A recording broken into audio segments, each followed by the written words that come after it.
Bonjour à tous, nous sommes aujourd'hui le 22 juin 2022 et je vais vous présenter une vidéo pour vous expliquer comment faire une sauce bolognaise maison. Allez, c'est parti, on y va. Alors, pour ce faire, vous aurez besoin de 2 poignées d'herbes de Provence, un concentré de tomates, 2 grosses boîtes de tomates concassées ou de tomates entières, 1 kg d'emmental à râper ou râpé, 6 à 7 gros oignons, un peu de grana padano ou de parmesan, des cubes de bouillon de volaille si possible bio, un peu de poivre, de l'huile d'olive, du sel aux herbes, 7 gousses d'ail, 1 kg de viande hachée. Alors, vous pouvez prendre 1 kg de viande hachée fraîche chez le boucher, c'est comme vous voulez. Moi, j'ai trouvé ça dans le congélateur, je prends ce que j'ai. Des spaghettis ou les pâtes de votre choix, 2 ou 3 carottes et 3 à 4 branches de céleri avec leurs feuilles. Alors, pour commencer, je vais allumer donc ma cocotte. Sur ma plaque à induction, je vais la mettre sur 6. Je vais verser l'huile d'olive dans la cocotte. Pendant que l'huile commence à chauffer, juste à côté, je vais commencer à émincer les oignons. Je coupe les 2 extrémités. Je l'épluche. Oups. Et oui, ça glisse. Alors, pour ceux qui ont les yeux qui pleurent facilement quand ils épluchent des oignons, vous pouvez prendre des lunettes de ski, ça marche très bien. Ou des lunettes de natation, ça marche très bien aussi. Bon, moi, j'ai un peu l'habitude, donc ça ne me pique plus les yeux. Alors, vous voyez, vous coupez en tranches, comme ça. Et ensuite, vous coupez en perpendiculaire, de manière à avoir donc l'équivalent de cette taille d'oignon, un petit carré de 1 cm sur 1 cm environ. Et je fais pareil avec l'autre.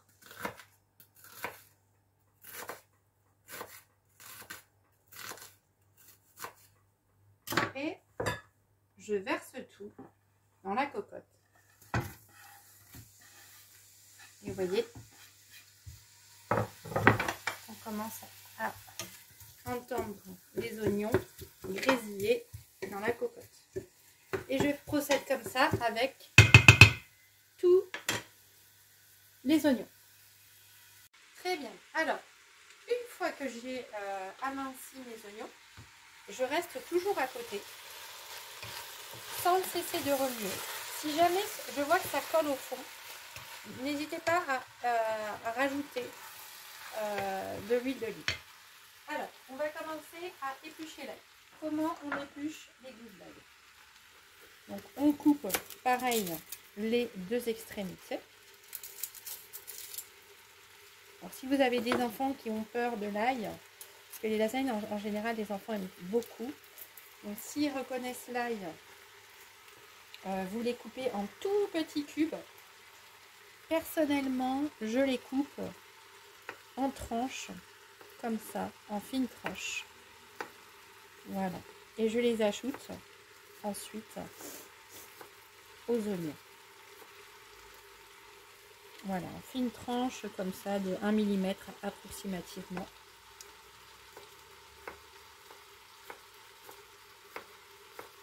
Voilà, comme ça, ça fait différents ingrédients visibles dans la bolognaise. Et donc, j'ajoute les 7 autres gousses d'ail dans les oignons. Très bien. bien. Alors là, nous commençons à avoir de très très bonnes odeurs. Les oignons commencent à se caraméliser.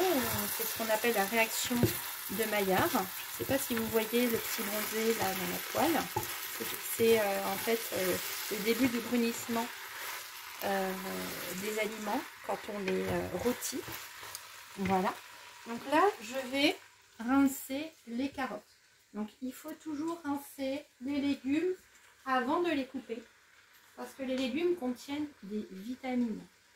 Et si vous les épluchez et que vous les rincez une fois épluchés, vous faites perdre les vitamines aux légumes.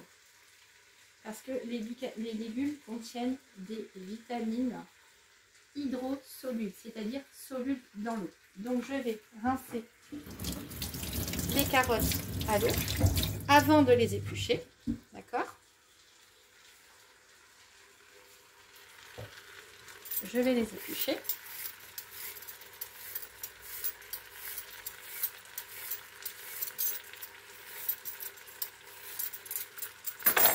Je coupe les deux extrémités. Et ensuite, je vais couper ma carotte en long, comme ça. Et encore en deux. La moitié encore en deux. Et ensuite, je vais couper des petites quarts de rond de carottes d'environ 1 à 2 mm d'épaisseur. Alors, pour éviter de vous couper les doigts, mettez les ongles vers le bas, d'accord? Comme ça, le couteau glisse sur votre ongle et ne vous coupe pas.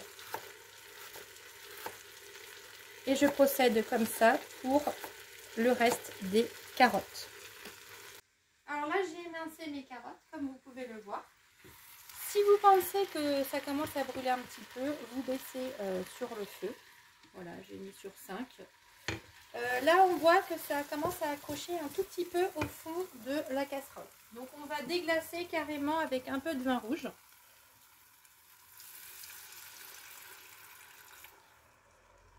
Un tout petit peu, hein, juste pour déglacer. Le vin rouge, de toute manière, va s'évaporer. Et ça va permettre de commencer à faire des sucs et de commencer à donner un peu plus de goût à la sauce. Je vais également l'assaisonner. Donc là, vous voyez que ça s'est décollé. Les sucs se sont décollés au fond de la casserole. Et donc, les oignons vont commencer à nouveau à rôtir. Je peux même augmenter. Je vais commencer à piler les bouillons de volaille déshydratés. Je vais les piler. En fait, le fait de les piler va permettre de déployer leur goût beaucoup plus rapidement. Voilà. L'équivalent de 6 à 7 bouillons de volaille pilés. Une fois qu'ils sont pilés, je vais en prendre une petite poignée et je vais commencer à assaisonner mes oignons avec. Vous voyez ? Voilà. Donc je vais en prendre juste une petite poignée, comme ça, environ. D'accord ? Et je vais assaisonner mes oignons. Bon, là, je pense qu'il faut que j'en mette encore une deuxième petite. Et ça va donner du goût. On va commencer à donner un peu de goût.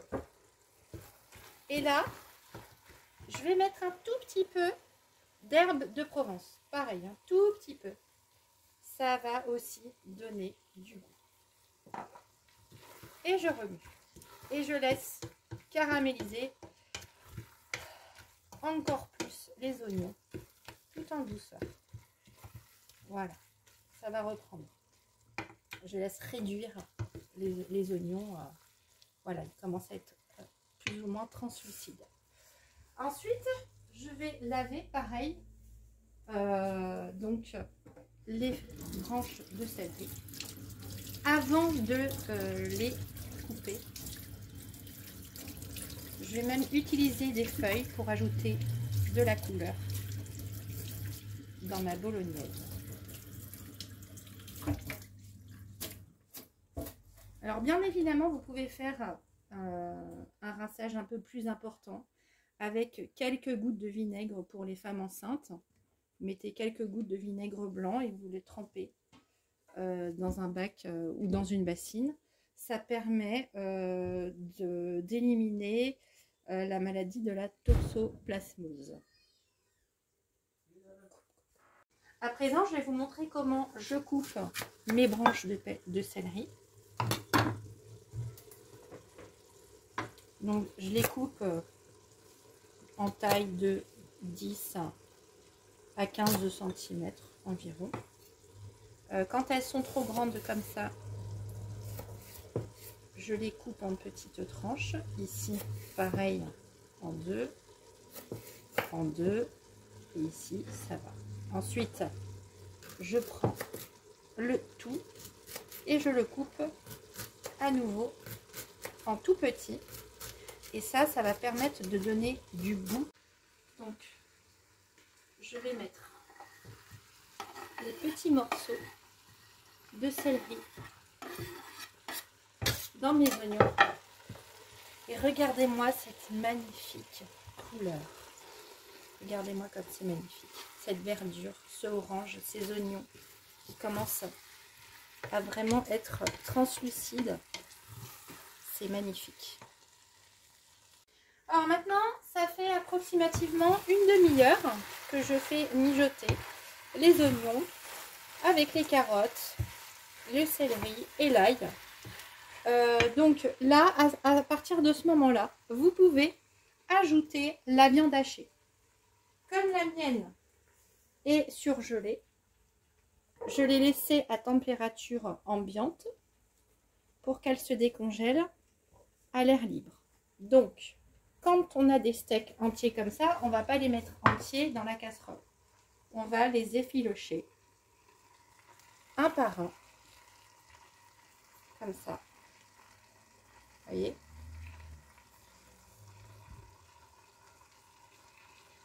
Et on va remuer après chaque steak haché effiloché pour éviter que la viande hachée me fasse un paquet dans la cocotte. Et je procède comme ça avec tous les autres steaks hachés. Alors, j'ai effiloché les steaks hachés. On remarque qu'ils ont bien cuit. Les oignons ont vraiment réduit. Maintenant, je vais terminer l'assaisonnement. Je vais poivrer avec du poivre du moulin généreusement ma bolognaise.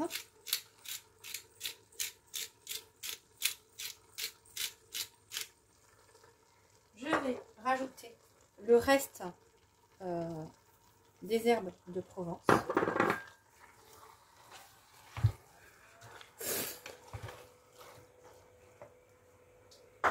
Je vais mettre le reste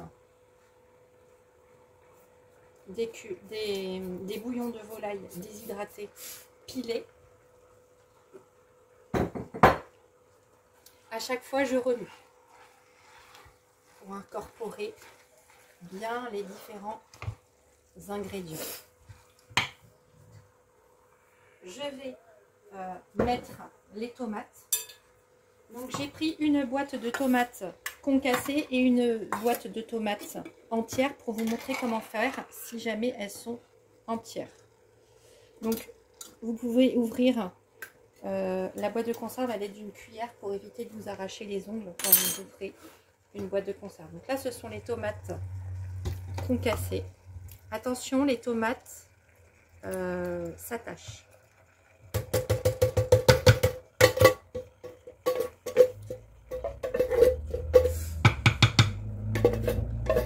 Je fais bien le contenu.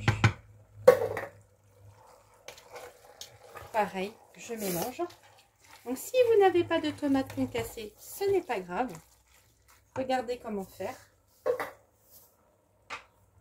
J'ouvre ma boîte de conserve à l'aide d'un ouvre-boîte. Attention à ne pas vous couper parce que avec cette méthode, on peut vraiment se couper et c'est pas forcément très agréable pour finir de faire la cuisine et au quotidien. Donc on fait très attention. Voilà. Il vous suffit de verser les tomates entières dans un saladier.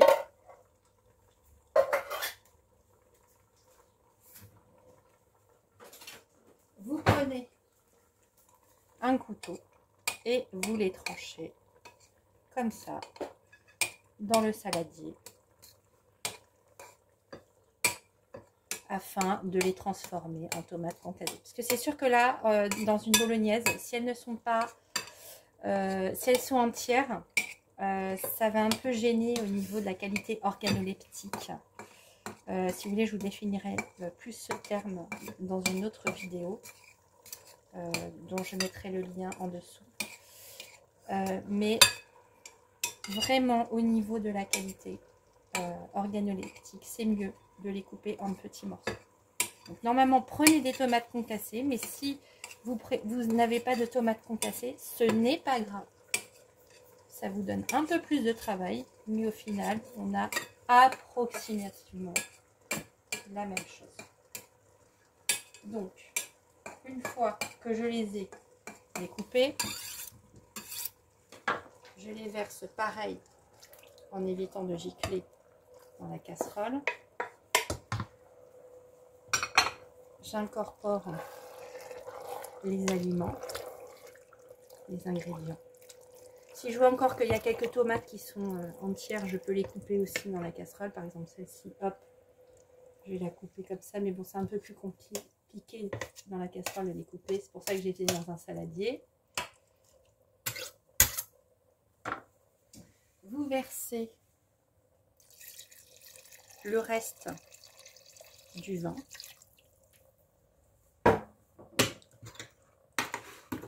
Et vous mettez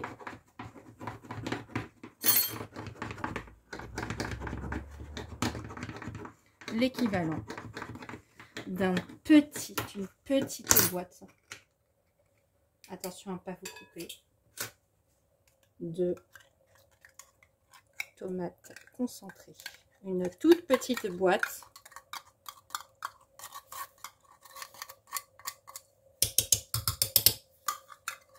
Voilà, vous remuez le tout.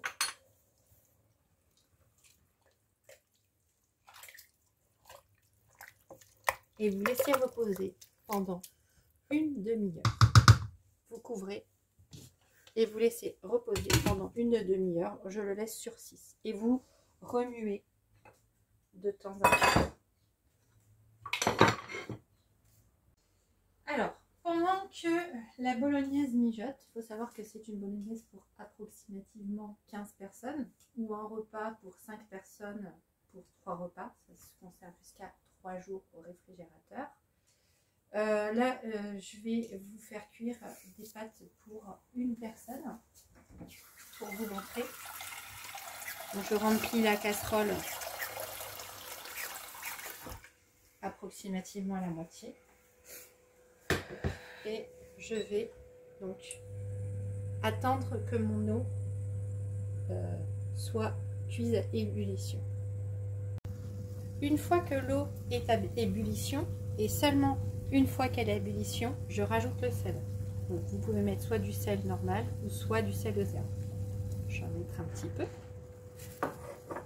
Et je mets donc 100 g de pâte déshydratée, l'équivalent d'une dose pour une personne.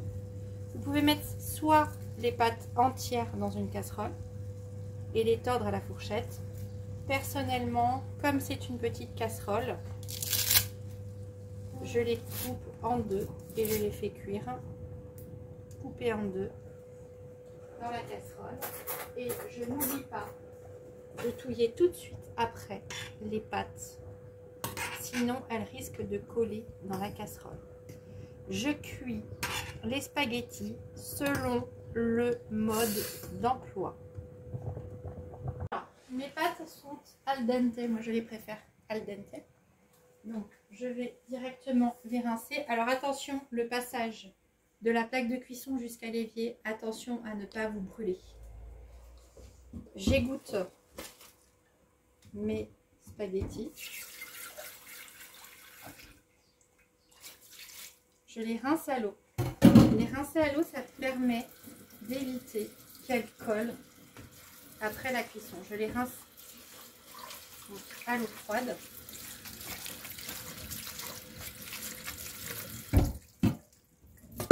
Je les égoutte.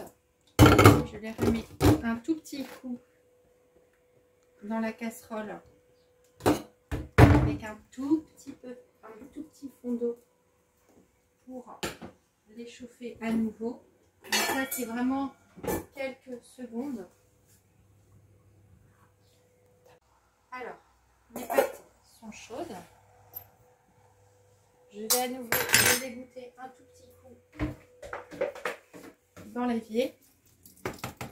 Enlever les quelques gouttes qui ont évité aux pâtes de couler au fond de la casserole. Ensuite, je les dispose dans l'assiette.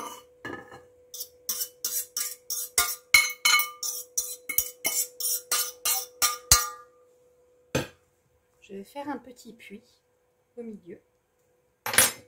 Ma sauce bolognaise est enfin prête.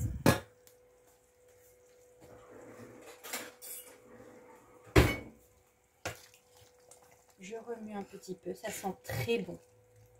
Ça sent vraiment très bon. On retrouve toutes les couleurs de la carotte, du céleri, des tomates, etc., etc. Je prends une bonne louche, je la dépose au centre. Pour les gourmands, vous pouvez en mettre un peu plus. Voilà. Et ensuite, vous pouvez rajouter un tout petit peu de fromage râpé à souhait, et même en plus de ça, ou que du grana padano, ou que du fromage râpé, ou les deux. Et maintenant, on peut déguster. Et attention à ne pas vous brûler pour les gourmands. Alors, je vais goûter pour voir si c'est bon.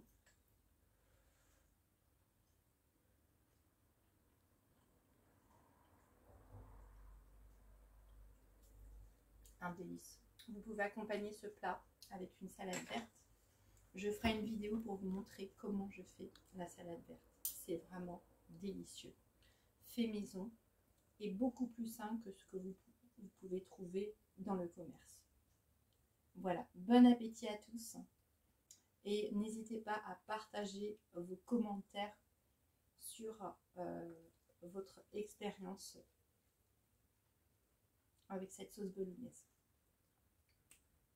Cette vidéo terminée, j'espère qu'elle vous a plu. Si c'est le cas, n'hésitez pas à mettre un like et de vous abonner à cette chaîne pour avoir accès aux autres prochaines vidéos.